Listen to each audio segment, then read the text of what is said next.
Welcome to the Life of Geeks $100 series. Every episode uses the same rule: one baseline, $100, and we ask what that money actually buys in two different countries. Not tourist brochure prices and not abstract exchange rates on a screen, real categories you feel every week: food, housing, transport, healthcare, and everyday life. We keep the anchor fixed on purpose. When both sides are measured against the same $100, you can see purchasing power instead of getting lost in currency symbols. Prices vary by city, neighborhood, and date. What you see here are representative comparisons for the regions shown on screen. This is education and context, not financial or immigration advice. If this is your first video here, subscribe so you catch the next matchup.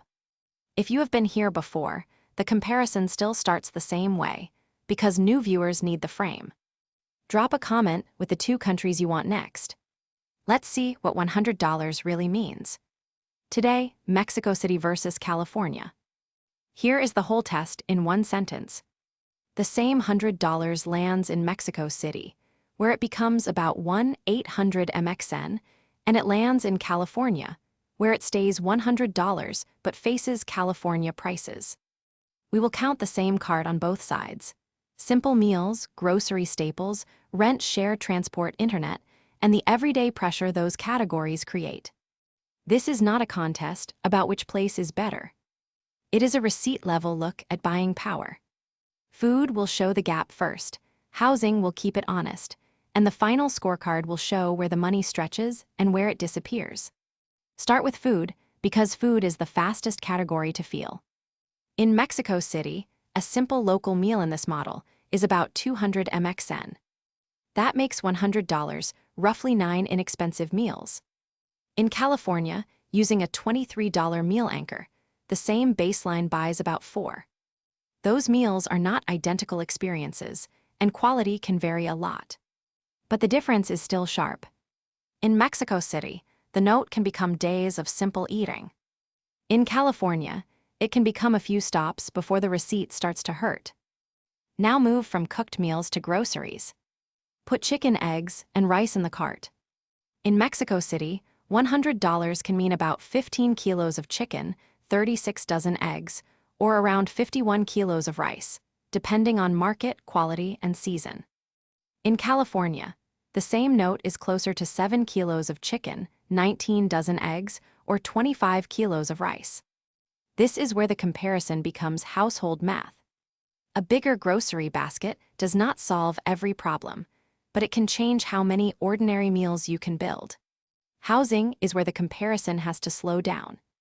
A central one-bedroom estimate around Mexico City is about 22.0 MXN per month in this model. That means $100 covers roughly 8% of a month. In California, using a $2,455 rent anchor, it covers about 4%. Food can make the gap feel dramatic, but rent decides whether the monthly budget actually breathes. A lower rent number can also come with trade-offs in space, commute, quality, or sharing. That is why this slide matters. Transport and internet are the weekly rhythm. In Mexico City, $100 can equal about 455 monthly transit passes, or 366 months of home internet on these figures. In California, it is about 144 transit pass and 133 months of internet.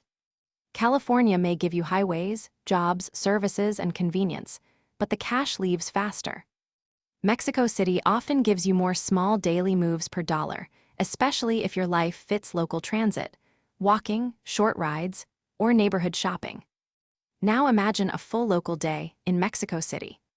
A simple breakfast, lunch, dinner, a ride across town, a grocery top-up, and some connectivity can all fit inside the same mental budget. The exact basket changes by neighborhood and habit, but the feeling is clear. The money gives you options before it runs out. That flexibility is the human side of purchasing power. It is not only how cheap something is. It is how many normal decisions you can make without the receipt taking over the day.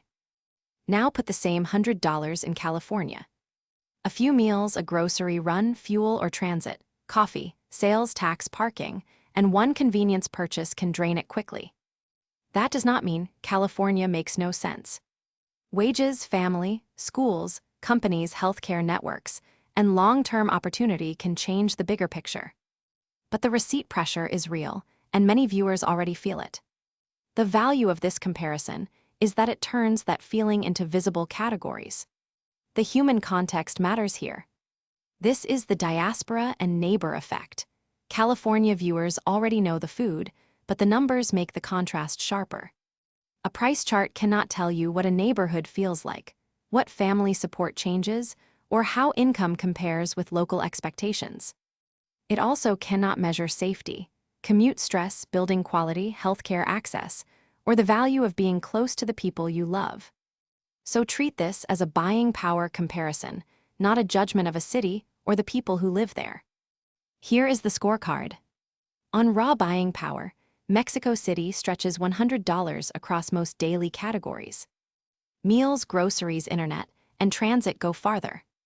California compresses the same note quickly, especially through rent, restaurants, and services. But this table is a snapshot, not a life decision. A city can be cheaper on basics and still complicated to live in. Another place can be expensive and still make sense because of income, family, stability, or opportunity. The biggest surprise is this: street food and transit do the heavy lifting. Mexico City can make $100 feel larger, especially for food and daily basics. California can make the same note feel small, but it may also come with income, networks, infrastructure, and services that change the larger budget. That is the honest tension of the series. Same money, different gravity. The best answer is not simply cheap or expensive. It is what the $100 has to do in each place. Before the wrap-up, keep the caveat simple. Prices vary by neighborhood, exchange rate, season, inflation, and whether you shop like a local or a visitor. The figures here are representative mid-2026 estimates, rounded so the comparison is easy to follow. This is educational context only, not financial, tax, immigration, or relocation advice. The goal is to understand buying power, not to turn one receipt into a whole life plan. That is Mexico City versus California on $100. If you want the next episode, subscribe to Life of Geeks and comment Mexico, plus the next 2 places you want compared. Same $100 baseline every episode, side-by-side cart, no currency confusion. I will see you in the next matchup.